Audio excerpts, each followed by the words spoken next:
it's making me question now, just like how we got back into each other's lives. We gotta tell them about that. Like, we It's completely left that out. Every time, like, we would always run into each other at, oh my God. at Gay Milwaukee. I forgot about this. We would always run into each other, and we would never so talk. Awkward. It would be so awkward.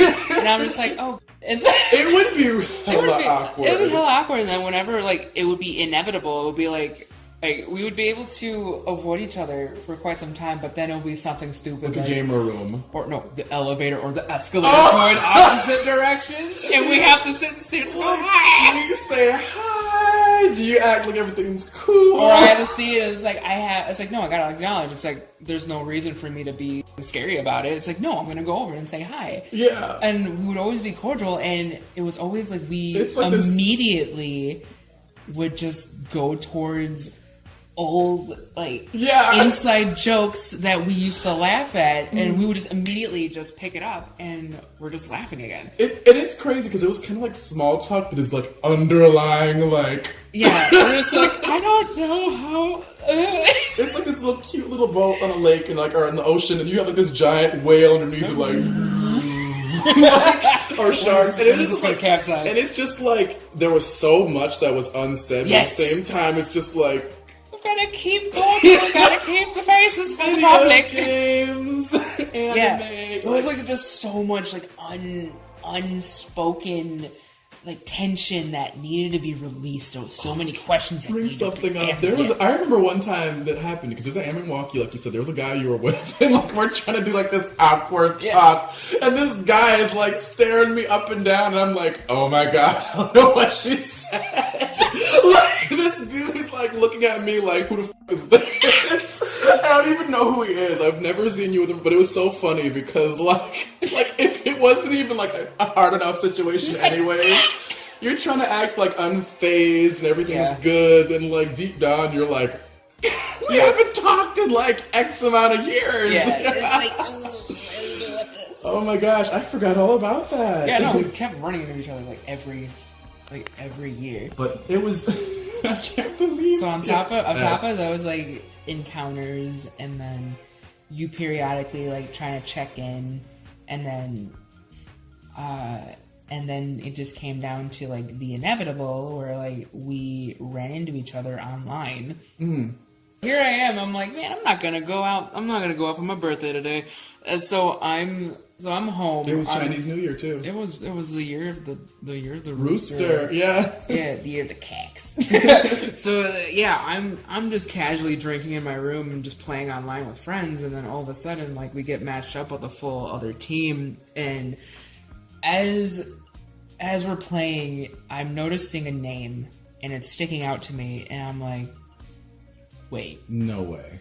Can't be. No, that's what I said. I was like, no. I think we both probably came to that conclusion at the same time. I was like, I stopped playing. I flat out just left my team high and dry to send you a message. Everyone's like, what are you doing? I said, hold on. Look, this is too real. And then I was like, guys, I think this may be my ex-best friend.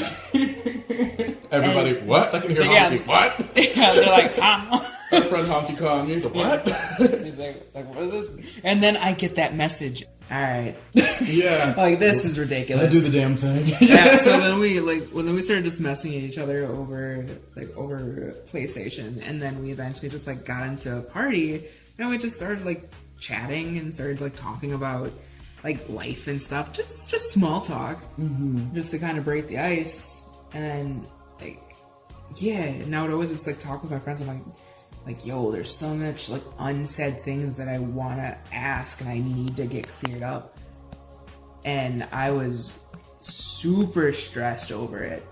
Like, I was just riddled with anxiety. I'm like, how am I going to bring this up? How will he react? Like, how? Like, I was just afraid of the what ifs and all of the what if it goes down the drain, how am I gonna like bring it back? And I was just going over so many scenarios, like dangerous scenarios, like, oh my god, how, like, what if he's the same like how he was back in high school? That was my only snapshot of you, was like, the last final, like the final like weeks. Yes. And those like I would say like those were like the worst Most aspects. memorable too. Yeah, the worst aspects of like your fears and insecurities were bubbling up. They vomited out. They were vomiting. They were everything that I like could go wrong mentally did, and like it just came out like it was like everything nasty inside just came up like vomit. It was that bad. Like I blame puberty. And I feel like being a queer person, we have those type of insecurities that are very stifled and suppressed, and when it just erupts, it's just sometimes it's not pretty. Not sometimes. It's not going to be pretty whenever like so much of that concoction has just been bubbling inside for so many years, and then it just takes certain triggers and it's like bleh. Yeah, and I have to say on that note too, like to this day, I think I don't have many breakup friendships because I know it's to kind of keep my distance, but I think if I ever do have any issues, I think most of them, a lot of my friendships that fall apart are in the queer community, and I don't know if there's a connection with that, but I feel like we have a bit more of things that come along with that, therefore they kind of manifest them in different kind of problems. Yeah. I think there's a lot of egos every now and then in the gay community that can be a little bit rough. And it's kind of hard to navigate through that sometimes. I mean, I used to kind of butt heads a lot with that because I think I had an ego back then too, whereas now, so I know to kind of keep my distance or, you know, be a little bit mindful of what you're inviting in. Because, let's be very honest, I think in the gay community, we do break away from each other differently than the straight community. I think there's a lot that comes along with it, and I think we have different sets of issues. Yeah. Like, what would those issues be, if you don't mind me asking? I think a lot of things can come differently than straights. Than the streets. I think, like us, there is a family component. When you're queer, sometimes it feels like all you guys have each other, and when you guys split, it's that much more traumatic. It feels like it's almost double damage sometimes. Oh yeah. Like, you have to make your own family most of the time. So when you're losing that too, I can understand like how it might be more explosive. It's like it's trauma. It's traumatic. It feels like, you know, we're already used to loss. Or the possibility of loss. Yeah, and I also feel that with the gay community, we have, like I said, I think there's a little bit of an ego-ness in the gay community. I think it's a different kind of ego-ness that, I know straight people have egos, but I feel like in the gay community, like, everybody, a lot of people can, like, watch an episode or two of RuPaul's Drag Race and feel they can read everybody and get everyone's life figured out, da-da-da-da-da. And you run into that from time to time. I used to be like that sometimes. But sometimes it's okay to say, I don't know. Yeah, a lot of people have to learn it's okay to not know everything. Or talk to someone instead of talking about them. Ah, yes, that is the number one. Is to actually come to the person with your problems, not to everybody else. Yeah. That is that's just like a person thing. That's just a people thing that people need to stop doing. They need to learn to come to that person that you have an issue with instead of talking about it to every other person but that person. Yeah. Because then that's how you get things misconstrued. You do not get the other side of the story.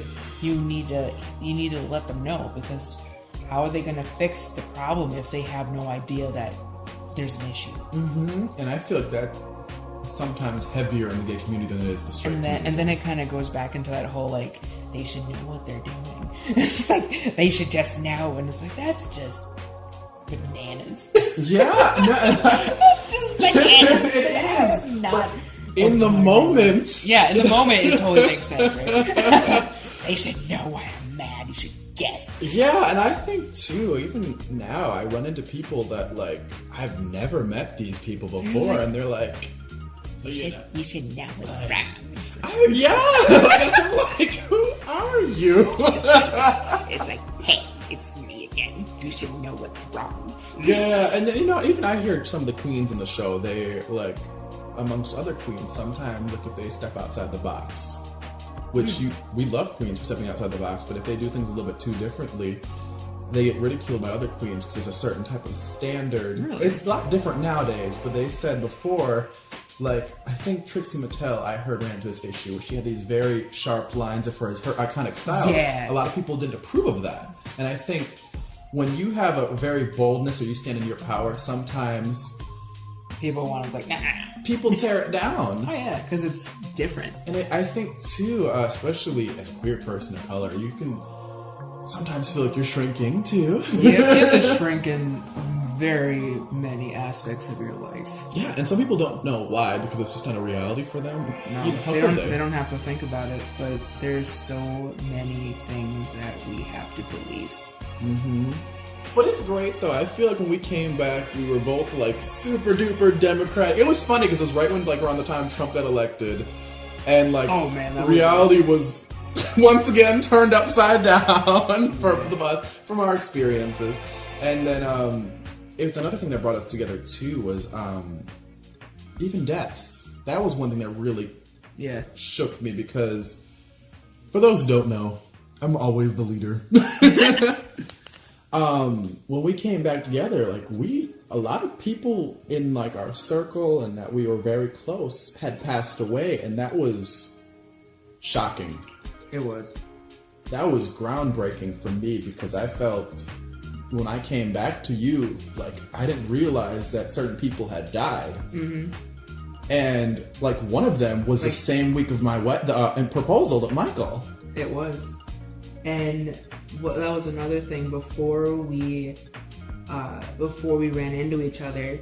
That was another instance we would have crossed, because I was on my way to Pride with Cole and his husband, and we got into a really bad car wreck on the way there. Yeah. So I ended up missing that, or like if that wasn't for that car wreck, we would have been there to witness you guys proposing, the old circle a little bit, and you're like, but yeah, fate had it in another way. Like, when it's time though. But, yeah. So we got hit. We got into a car wreck on the way there, and we didn't see that. I'm kind of glad it didn't happen then, because I feel like that time with the proposal and just being hit by so much.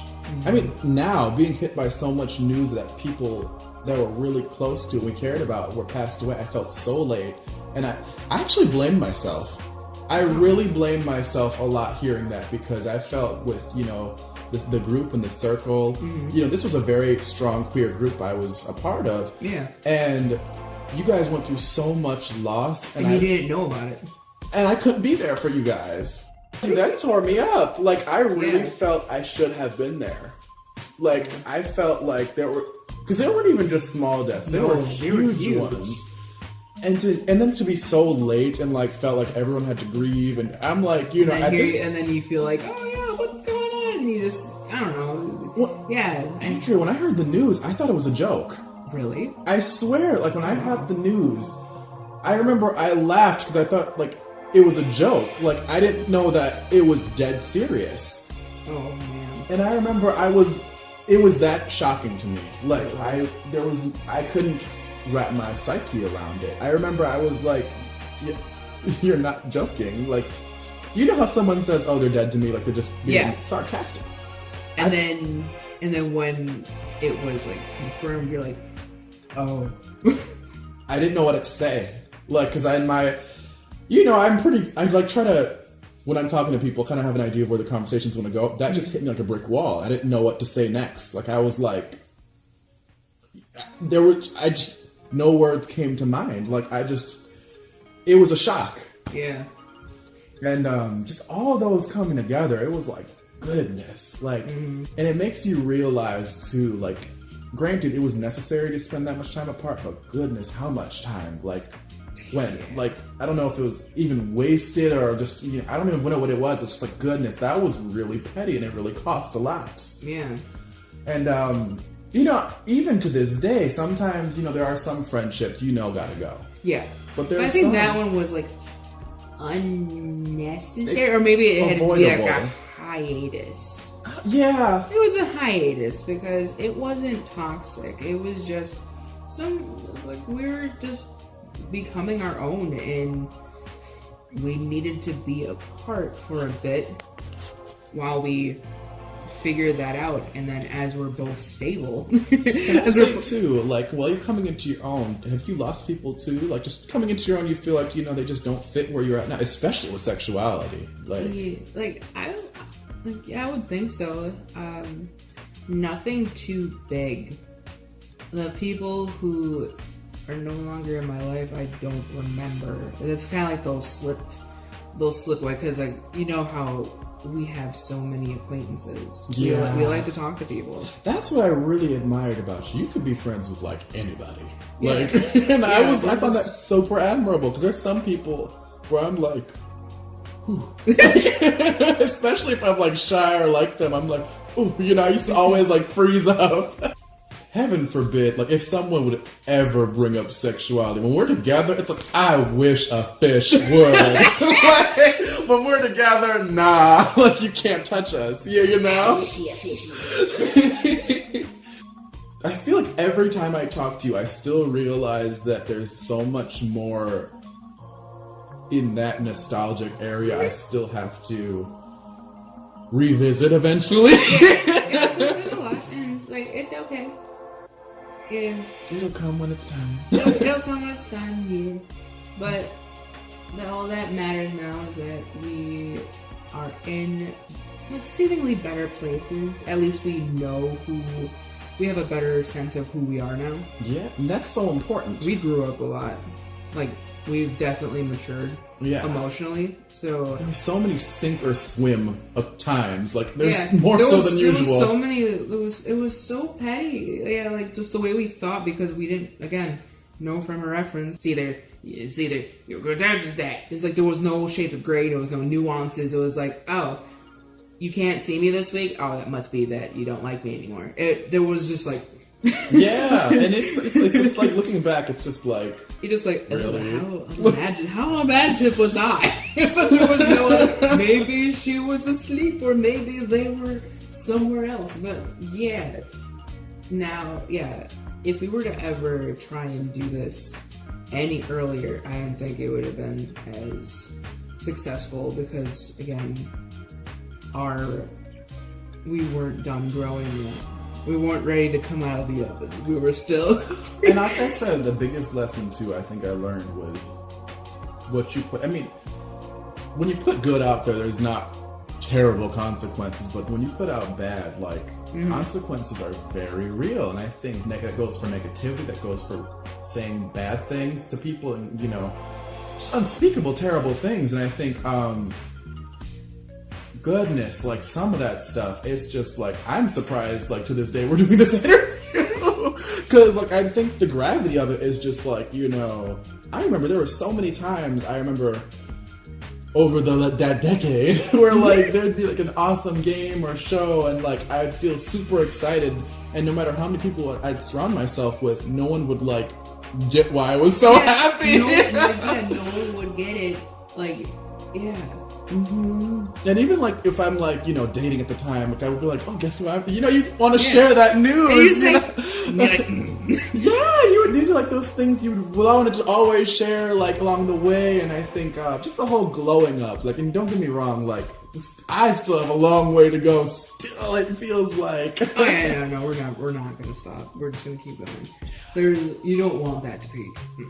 No. So you want that to be an ever, like, it just gets better with journey. time. Yes, that is what you want. You don't want it to be now, and it's like, just like go into the decline. But yeah, now it just seems like all's well. It just seems like it's just, we're reunited as if, like, we haven't seen an old friend in a while. Yeah. There was, like, once that was all cleared up and we realized where the problem lied, it was just miscommunication. We were just it's not that we drifted apart, it's just that a lot was happening. But I just want to say, I am wrapping this up. I am so proud of the woman you have become. Hooray! I love how free-spirited you are, and how you can just become friends with anybody, and how just the morals, whether it comes to, you know, people of color, standing up for people of color, people of different sexualities, and just people in general. You're always there just to stand up for what's right. And I love how much you've helped with the channel, and just, I'm really proud of the woman you've become. Because I don't feel like I've grown at all. I just feel like a kid that can drink. Drinking permit.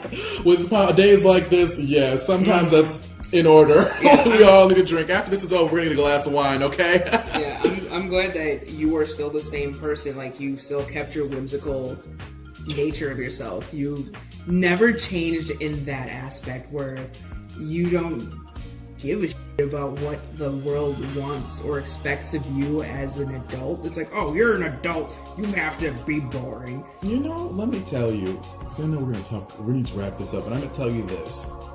Things like that do come to the forefront of my mind, and if I allow it, I will keep me up at night.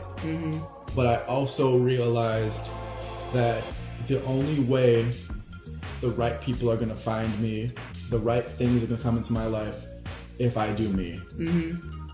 There are going to be people that don't love me for it, and I'm not supposed to be liked by everybody. Nope. And I've made peace with that. I think that's the biggest thing that both of us learned. Yeah. Was that not everyone's gonna like us. Especially as a queer person of color. It's like, no one's gonna, yeah.